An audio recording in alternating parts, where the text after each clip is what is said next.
पवित्र पहरुओं के द्वारा वे पृथ्वी के ऊपर दुष्ट आत्माएं होंगी और उनको दुष्ट आत्माएं कहा जाएगा इंसान के द्वारा। दानवों की दुष्ट आत्माएं बादलों की तरह होंगी। देखिए, जहां पर भी दुष्ट आत्मा होती है या दुष्ट आत्मा की प्रेजेंस जहां पर भी होती है, तो वहां पर कई बार काला धुआं जो है वो दिखाई देता है।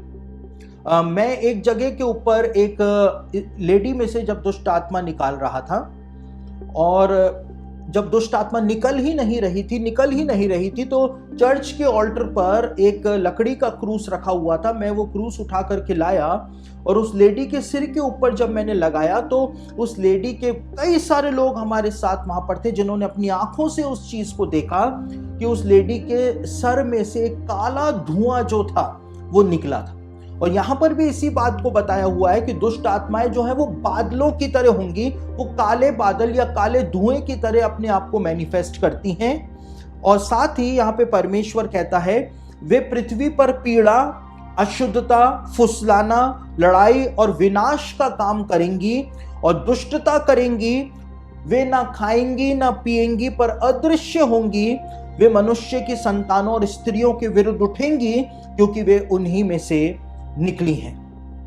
तो यहां पर परमेश्वर ने दुष्ट आत्माओं के लिए एक नियम ठहरा दिया था। परमेश्वर ने ना तो उनको स्वर्ग में जगह दी थी, ना उनको परमेश्वर ने नरक के अंदर जगह दी थी, लेकिन इस पृथ्वी के वायुमंडल के अंदर परमेश्वर ने उनको बांध दिया था।